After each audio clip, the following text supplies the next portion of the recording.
Hey, real quick before we get started, tonight is our first online weekly for the Dragon Ball Super Card Game Fusion World. It's just a quick and easy tournament series that I'm going to be doing for the next couple Wednesdays. If you guys have interest for it, and it should be a really fun time, as well as just a good tournament for people to get some like above average testing compared to like where the rank ladder is right now. So if you guys want to check it out, it's linked in the description. $5 entry, top 8 gets prizing, and it will be streamed here on YouTube as well as Twitch, and it should be a good time. So I hope to see you guys tonight and enjoy the video. Hey everyone, Eggman here with another video, and today we have a deck list for the Trunks Future Leader that I've been testing on my live stream. I did make a tier list a couple days ago where I said that Trunks Future is kind of on the lower end, and it was probably the one thing that people said, oh, Trunks Future, you're kind of sleeping on it, it's better than you think it is, and so I decided to do a live stream and just do some more testing with it, and I think that's probably correct, but there are some kind of caveats for that too. So we're going to go over the deck list real quick, and then we have a match that I went over that we can go over as well. But if you guys also want to check out the live stream that I did, you can check it out. It's linked in the description as well. But quickly, the Trunks Future Leader was probably one of my, like the blue leader I was excited for the most going into this. It has this great active main once per turn to choose up to one battle card with a cost of 3 or less and return it to its owner's hand. So this can be either side. There are obviously ways and reasons why you'd want to pop cards into your own hand and your opponent's hand. So it's just great for disruption. Like low cost blockers don't really have any effect here, and it's just a generally like value-based leader because of that too. So very interesting. But the kind of issue with this leader as it is now is that it can win, but based on my experience, games take longer than average. It's a little bit more like you have a lot more actions per minute. There's a lot of bouncing. There's a lot of like making sure that your hand is like 7 or less cards for some of your effects. So you can win, but my two big kind of issues with it are, one is that green is probably one of the harder matchups for it, and because of green being probably one of the more represented leaders and colors in the game right now, it makes it a little bit rougher because of that. And two, it just takes a long time to grind, and also you have to spend, I think, like more brain power, I guess, to be kind of on par with some decks that just don't need as much thinking, right? You have a lot of 1s and 2s. You kind of have to pre-plan your turn, and there's just some difficulties and issues with that, which makes it a little bit trickier to play overall. So I think it was probably a little bit unfair for me to put as low it was on my tier list, but I think that for like the same amount of effort and trying and just everything else, you can do better or as well or better with other decks. But it does have a shot, and I think in general this meta, every leader I think has a shot for winning, but Trunks is probably, I don't know. I have a hard time grinding to like rank 100 with this deck just because the games take way longer and the win rate's a little bit lower. So because of that, like I could spend an hour playing 3 games of Cooler and probably win all of them, and then Trunks I'd have to spend an hour to play 2 games and I might lose one of them, which means I'm like 1 hour later, not much farther than where I was. So that's kind of where my thoughts are for at least a build like this. But I do think this deck can win with the idea of just how much aggression that this can put out and just how much value you're able to do. Peel Off is just a great card. I think we already know this. This card gets so much value if you're allowed to, which you usually are. I really do like the add of the 1-drop Zamasu to this build too, because the kind of tricky part about Trunks Future is that you want to keep a low hand size, again, for your 7 or more, but to do so, we don't really want to play like a 1-drop Trunks as much, because then we get the card draw and then we still have cards in hand.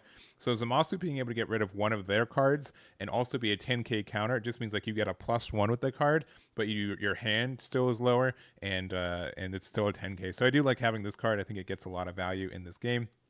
My Future is still one of the best cards for us, especially since we do bounce something from our opponent's side of the board to their hand for free every turn. There are some ways you get some cute little +1s with this card, and being able to Self-Awaken is great because there are some scenarios where you need to do that. We're playing our Sun Goten and Trunks Youth package just pretty clearly. We're playing 2 copies of Gotenks. It's fine. It's like one of our better cards to play off the Goku Black if we need to, but it's not the needed card. It's just fine. 2 copies of Trunks Future. This does just hit really hard when we need to at times, and it's a 10k, so nothing really It's just fine. We usually just combo it off, but sometimes it hits the board. Sun Gohan Adolescence kind of has the same issue where it is a 20k on your turn, but like being a 35k is really great, especially against a Broly leader. Being able to just have force a 10k or more out of it is nice. So sometimes I don't have enough time to actually play this card because 3 is a little bit expensive for us. But if this gets hit off Goku Black, it's in a good spot. Trunks' future, being able to kind of control the early game is fantastic. Helping you self-awaken is good. Being able to get rid of most cards on the early game is great. It doesn't really do anything against green because they have just so many bigger bodies than 5 or more, or sorry, 5 or less. But in most other matchups are great. Like red, it removes literally everything. Yellow as well. They don't have anything that costs 6, so this hits everything, which is cool. And the only thing it doesn't hit in blue is Goku Black. So it's a great card, and being able to recycle it and get some more removal is good. 2 Gotenks, 3 copies of Vegeta, which maybe is even too much. The issue with this card is that we can play it and it can double strike for game, but like the on play doesn't really come up that often, or at least not impactfully. And like most of the time, it's better to go like, if we spend 5 energy on this, it means that we can't loop like Pilafs or get like a bunch of 1 advantages with like Final Hope Slash and stuff. So it's a trade-off. Don't be afraid to charge this early game, because either it won't come up late game and it's just been stuck in your hand all game, or there's just better things to do. You'll find it again, since we do draw it quite a bit. Lastly, we do have Goku Black. I do like this card. If we go second, we definitely kind of can go into the idea that this is a card that we want to hit the board. If we go first, it's a little bit less likely for us to hit 6. But with going second, we hit 5. We play this card. We usually don't go in for game the turn we play this. We just get a lot of value from it, and then the next turn we can play like again a lot of our 1 drops, get the Pilaf blue and stuff like that, and then kind of go from game. So and if it survives the turn, then we get to play another thing for free. So that's kind of nice, especially since this you can play this card more than not. We've already found like a Trunks future, and then we can play that for free, bounce whatever they get back. And you get the advantage from it. So it's good at 2 copies. I wouldn't run any more than this. And then finally, Final Hope Slash, we're running 2 copies of it. You can go up to 3 if you like, but I like it at 2 right now. It's great for bouncing back our Pilafs and our other cards. Usually don't hit anything of our opponents, but you can every once in a while. And just having like a second copy of our leader effect is good in some situations, especially since it is an earthling card, so Pilaf can pick it up, so that's great for later game stuff too. So this is the build. We ended up going 8-2 with it over like 3 hours, though that's what, like 10 games in 3 hours is a little bit abysmal, even with that win rate, so that's kind of why I don't like it as much, but it does get some wins, and I will say it is strong in that regard. So anyways, this is the list, and let's go to our example game. All right, here's our example game. We're going to be playing against Frieza on this one, and we do go second, so I will try to find a Goku Black if we can. I'd probably keep it around. They play for 1. They don't play anything, so we're fine just to go here. We did have Zamasu in case they did have something. We're going to play the Mai, though. We're going to take 2 cards from our life and use those to go down to 6 real quick. We got the Final Hope Slash and the Sun Goten, and then we're going to attack our leader into their leader, 15-15, and they're going to take it. So honestly, Mai is one of the cards we want to keep in our hand. Awakening early is pretty good with Trunks, especially since we can kind of control the tempo with our leader ability. If they have 3 energy, they can't play a 3 or more. But then they play this Frieza, which is a little bit scary since it is one of these. So we're gonna use they're gonna use the effect to rest our Mai and hit us down to 5 life. But and then they're gonna attack us with Frieza. And believe it or not, I actually am gonna save this Mai just because. We do get the benefit of bouncing something back to hand and get that card draw and cycle there. So I found that was like a little bit more important. And I did make a little bit of a mistake this turn. And also we do find our Goku Black. I should have attacked our Trunks into their Frieza just to get that card draw. Because you're going to see we're going to play the Goten. We're going to bounce the Frieza back to hand. That will let us draw a card here. And then we do get a draw from the Mai. And so we do take that there. And then we're going to awaken. And I didn't really want to awaken them because I didn't want to like give them something to play. You know what I mean? Like I wanted them to have to play something that self-awoken them themselves, so we passed. So I should have just attacked with my Trunks into their 2-drop Frieza just to get that extra card draw. But so small little misstep there, and just kind of shows like how difficult Trunks can be played at times. So they're going to be playing the Raccoon there. They have the Ginyu, so at least they don't have the the Birder. They don't have the Ginyu, so they don't get the free energy back, but they get to awaken here. They're attacking into my leader, which I am pretty okay with, to be honest. They're going to hit me down to 3. I maybe should have taken it or got out of it because I do have quite a couple cards in my hand now, but I will be saving. Actually, no, I won't, because they use that extra 10k. I won't be saving this, but we will be able to get some bounce shenanigans on this next turn. So 20k into 20k, we're going to use a quick 5k to get out of it. And we're going to be passing from there. So it's going to be passed back to us. So they're going to set both their cards back to active, which is not a big deal when we have this leader ability to bounce them back for free. We're going to attack Mai into there. So we did this because we need to get down to lower hand size. So we tried 20k, doesn't get out of it, or does get out of it, so not enough there. We are going to use our Trunks future here, a 3-drop to bounce back the Ginyu.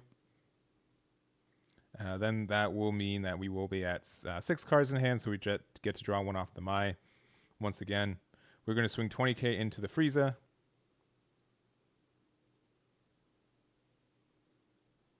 All right, they get out of it, and then we're going to attack with our Trunks here, 20 to 20. And then we'll bounce the Birder back. So we'll use the effect to bounce Birder back to hand so they don't have any cards left to use. And then we'll pass from there. Honestly, I do think Trunks Future, one of its best matchups is Cooler and Frieza. So because you do get to control their early game, it's going to be harder for them to at least use the Ginyu stuff if you're used to them doing that. They're attacking into our Trunks Future. We're going to combo out, so we're 30k to 20.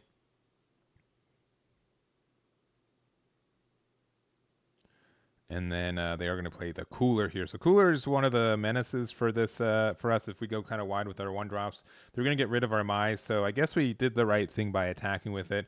30 to 20, and we are going to get out of it. We're just going to we're going to let that hit, which is fine since we have another Trunks in our hand. And the turn after next, we will be able to play Goku Black. So up to 8 cards in hand, we're going to put the Goten into there. We're going to just Trunks Future it back to hand. Why not? Just to get the extra value there and make it so they, the Cooler in hand is really stinks. It's one of the best cards to bounce back into hand in the game. So just 20 there. They're going to use a 5k Frieza to get out of it. And then we're going to attack with our leader, 20 to 20. And there it is there. We get another My Future.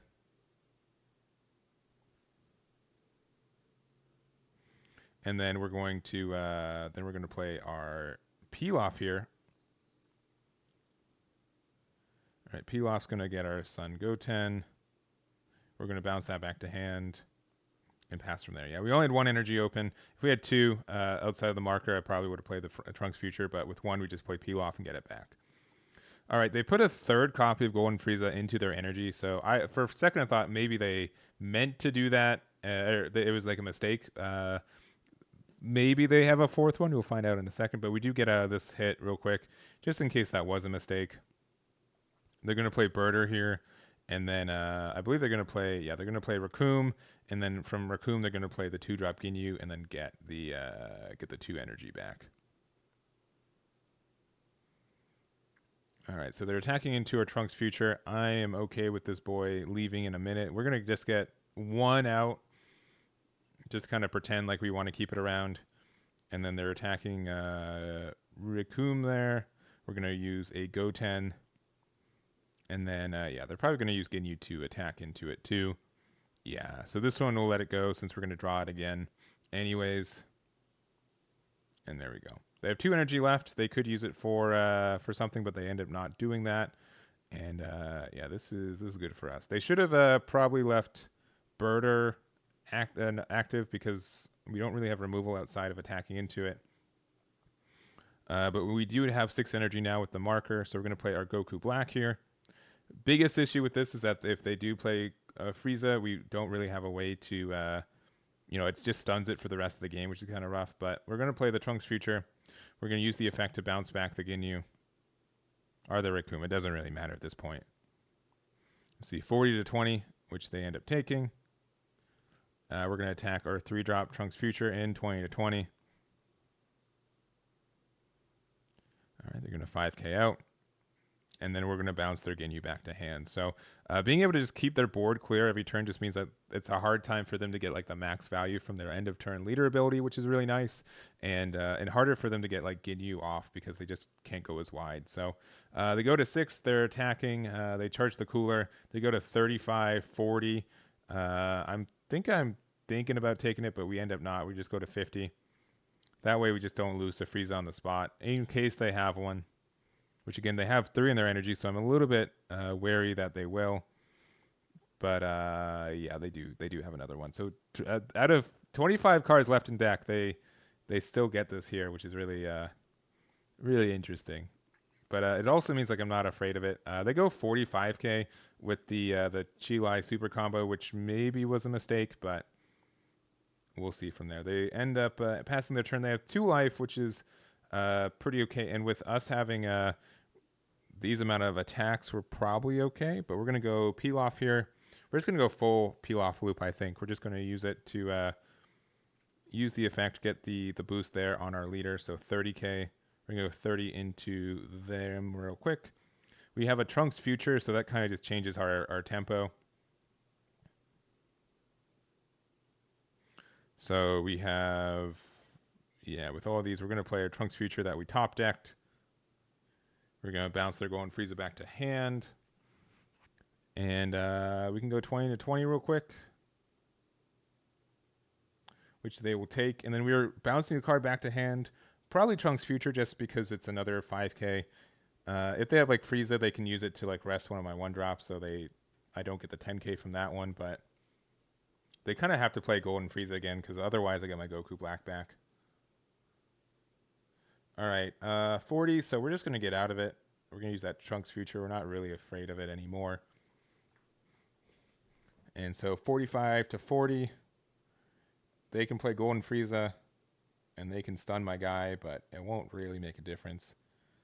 Especially since blue is so good at just recycling value and getting like these last hits. Like when my opponent's at 1, oh, I'm so happy with Trunks Future because we can get such big attacks just for free. So they end up just stunning our guy, just making it so we don't have more cards to work with. But we're gonna charge this super combo, which I promise is worth it. We're gonna and the reason is because they have 3 cards in hand, and we can make 4 attacks. So we go 20 into there, they take it, or they get out of it. Sorry, with a super combo. We're gonna play a Trunks Future, so 30 into 20.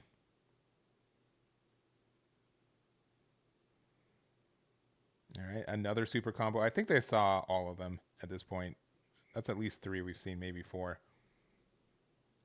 We're going to bounce it back to hand. And we could have just comboed with there, but that's it. So we could have made it a 40k with the Trunks. Probably should have. Yeah, that's the end of there. Yeah, but that's kind of how this goes. So yellow, if you have a hard time against yellow, I think Trunks is in a really good spot. You just kind of disrupt all their plays and make it so they don't really have any momentum on board, which yellow typically likes to do. So especially since Trunks Future gets rid of their cooler, their 4-drop Frieza, and their 5-drop Frieza pretty easy. It's just kind of a bit of a menace. So anyways, this is the example game. If you guys want to see more, there's more on my Twitch streams and my YouTube, which are linked in the description, and that will be it for me. So thank you guys so much for watching. I really do appreciate it, and I'll catch you all next time.